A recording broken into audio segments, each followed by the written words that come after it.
I loved all the colors in this movie. It reminded me when I was a little kid and dropped LSD with all my Skittles. Ah, memories.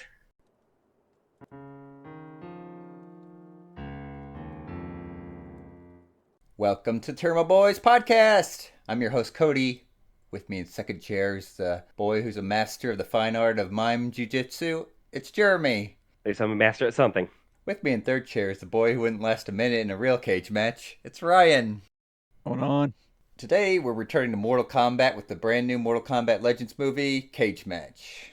Just came out recently, so we're back to Blockbuster Boys, even though we didn't see this in theaters. We saw it on the direct to DVD special. It's the future of Blockbuster Boys. So this movie was announced, I think it was just like a few months ago, right before Mortal Kombat 1, the video game, came out. And the interesting thing was it showed Ashrah and Serena before they had been announced. So everyone kind of assumed, yeah, those two are going to be in the new Mortal Kombat. And a week later, yep, confirmed. Other than you telling me about it, Cody, I had no idea this movie was coming out, to be honest. I saw like a random trailer, like it popped up in my feed. That's the only reason I figured it out. And that's a shame. Like, I don't think they did enough marketing on this movie. There really wasn't. I mean, I didn't see it anywhere, never heard anything about it until you mentioned it. That was literally it. Yeah. So basically, you might have caught a glimpse of it on Twitter, or maybe if you watch Mortal Kombat movies, then the YouTube algorithm recommended the trailer for you. So let's get into first thoughts. Jeremy, go ahead. First thoughts about this movie. I enjoyed this movie from beginning to end, to be honest, for the most part.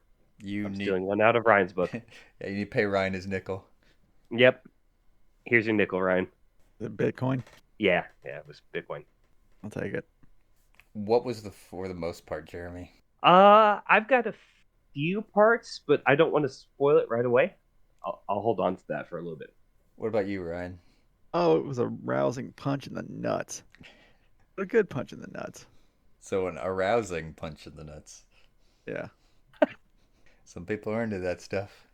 I'd imagine Johnny Cage is. For my first thoughts, I really, really enjoyed this movie. I'm going to go out on a limb and say that this movie is better than the original Mortal Kombat movie. I can agree with that. 100%. It's got everything you want from a Mortal Kombat movie, especially one starring Johnny Cage. With Johnny Cage, you're going to get action, you're going to get humor, you're going to get womanizing.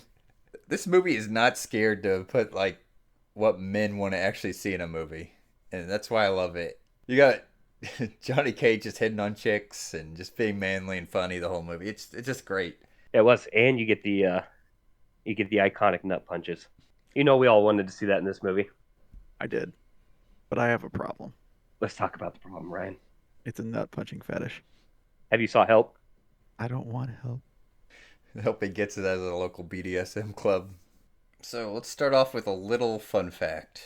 This movie, people are considering it Gilbert Gottfried's last appearance. He died a few years ago, and they've still been cranking out stuff with him in it. People might know him. He was the voice of the parrot in Aladdin.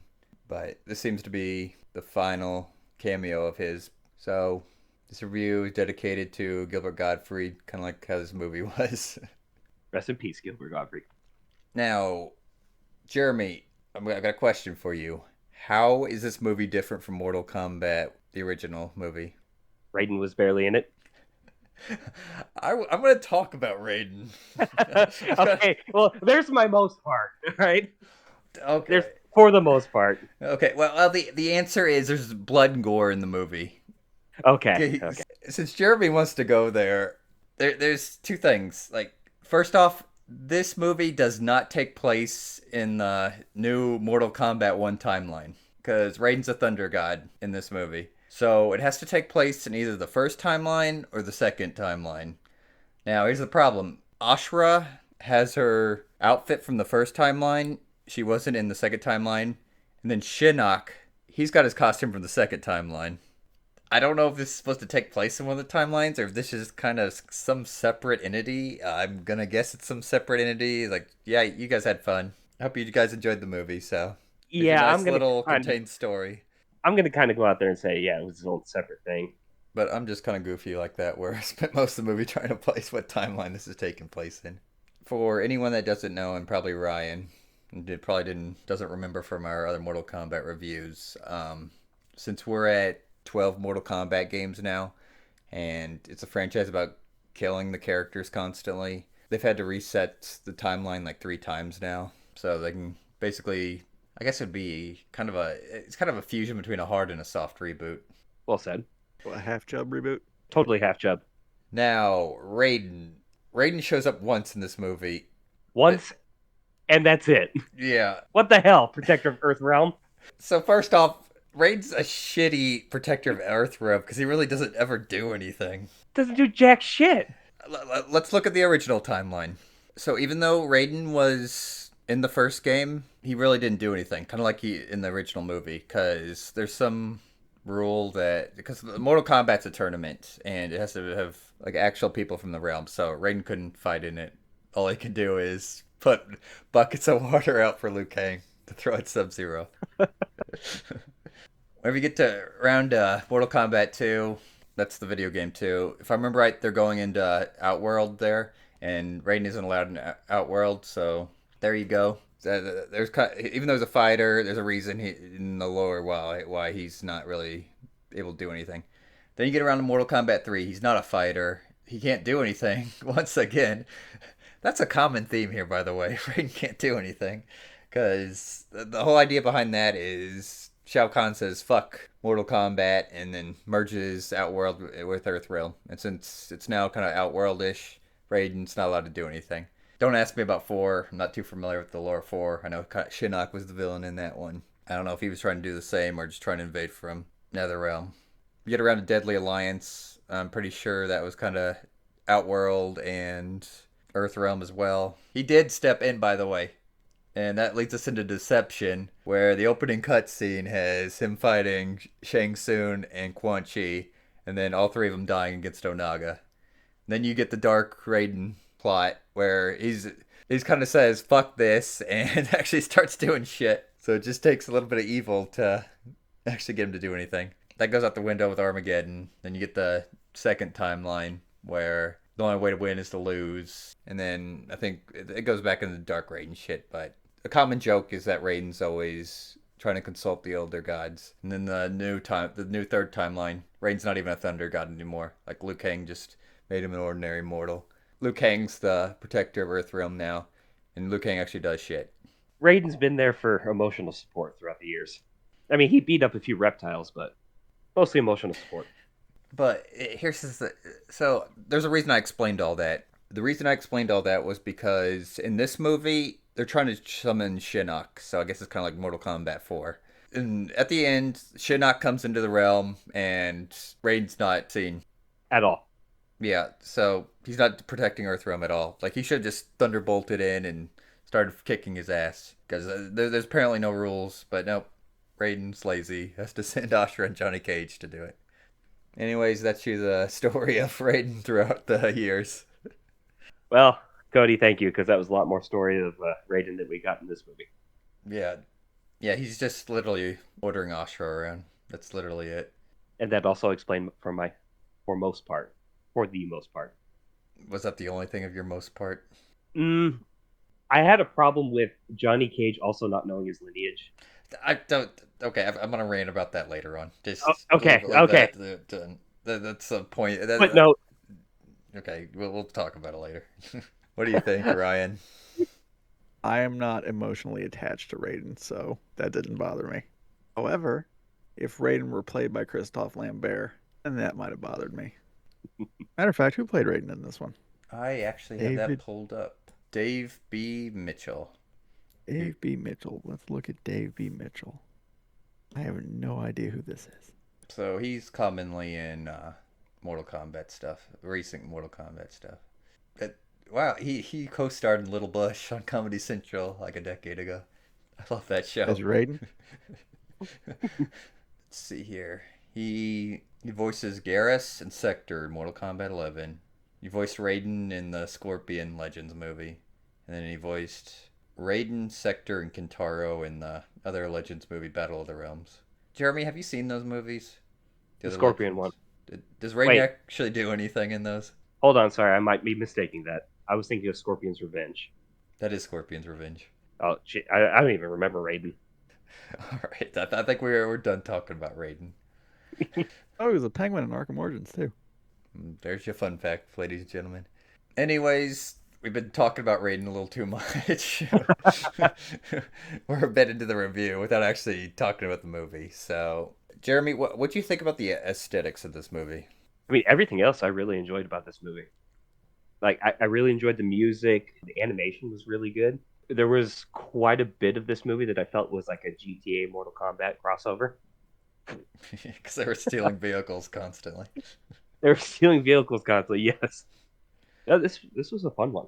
Yeah. So, if you're unaware, the opening title screen with the like grid and the blue and pink colors. This is an art style called, well, it's kind of a musical genre called synthwave.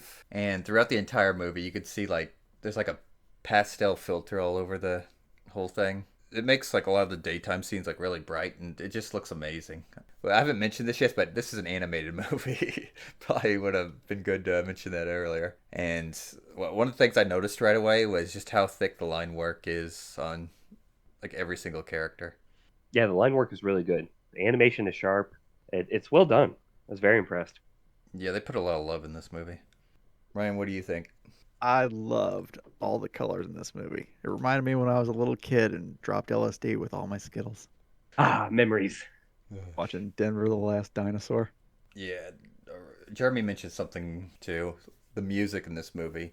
I don't know what time period this movie takes place in. They mentioned like Blockbuster in the movie, like the video store, and everyone's got like, well, not everyone, but people have the brick cell phones. I'm guessing it's late 80s, early 90s. I would go with that.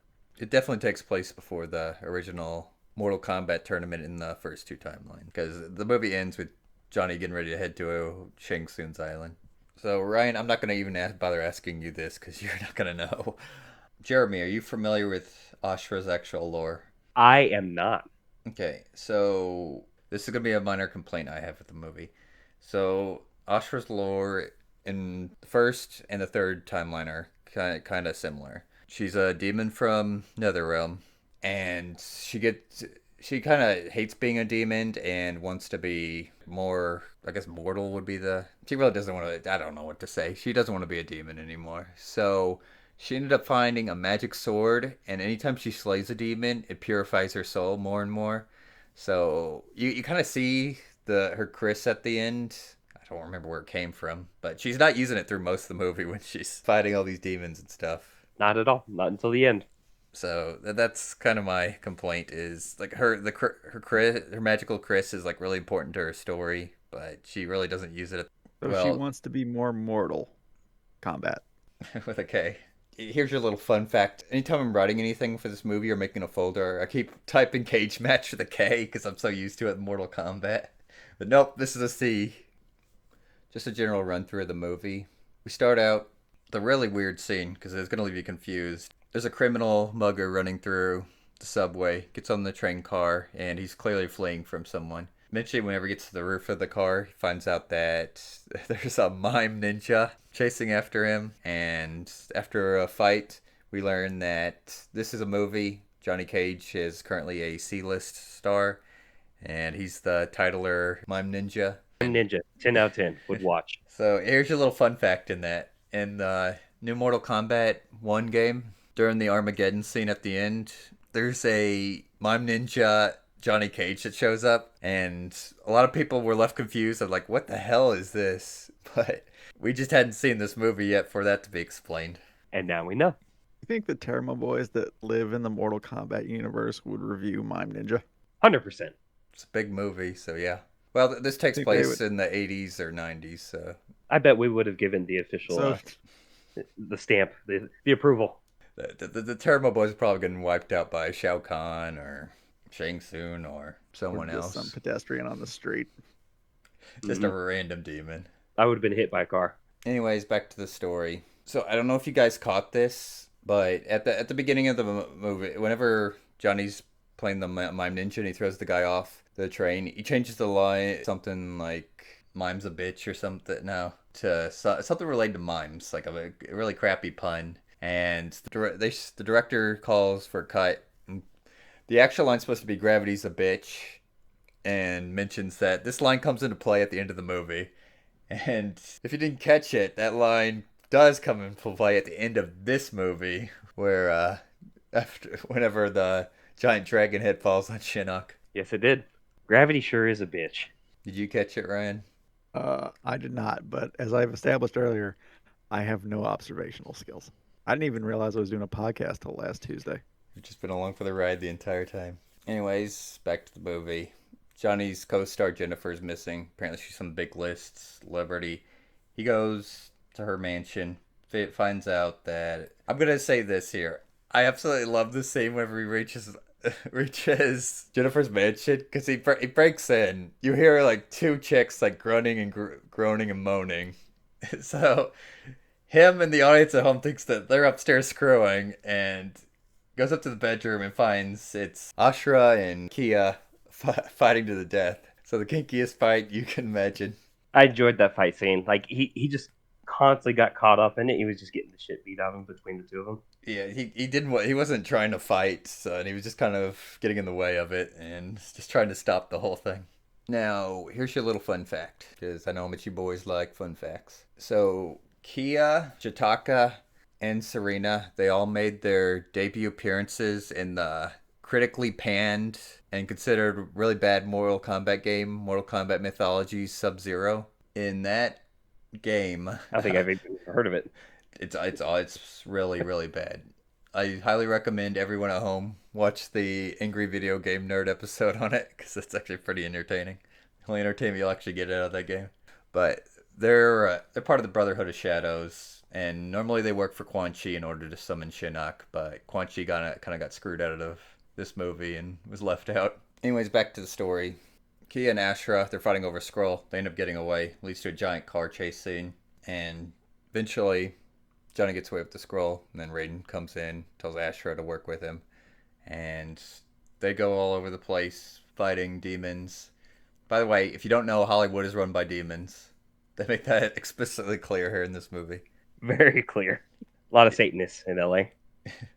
Okay, speaking of that, I don't know where Christianity fits into this universe.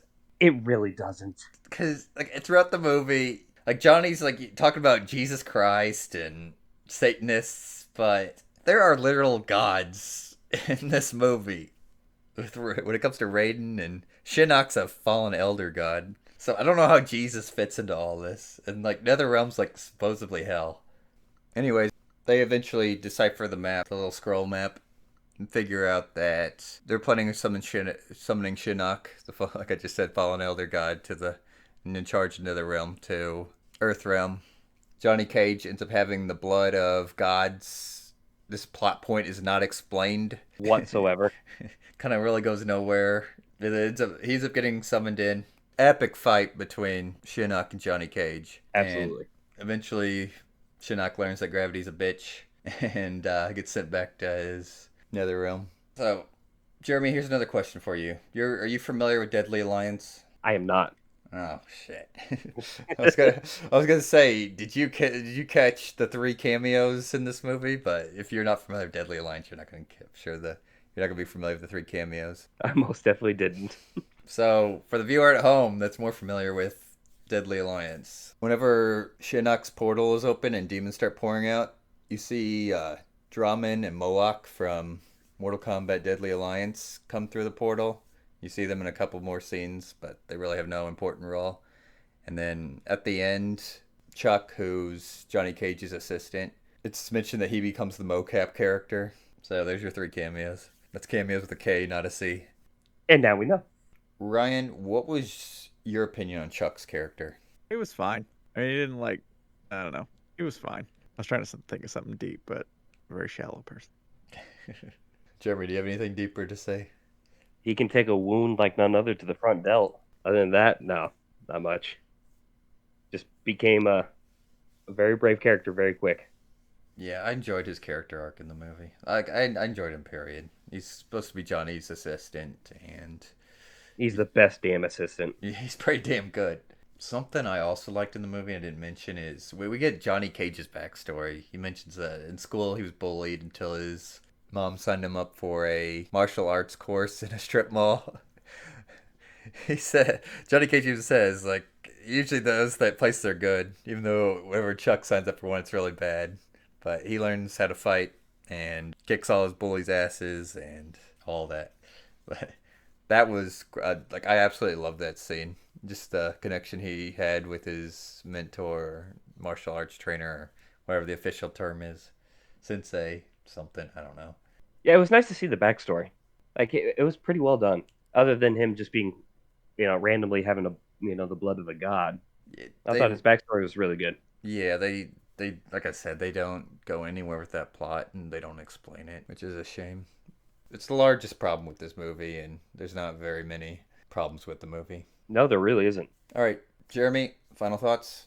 I really enjoyed this movie. I mean, other than the minor problems that I had with it, it still wasn't enough for me to not enjoy this movie. It kept me entertained from beginning to end.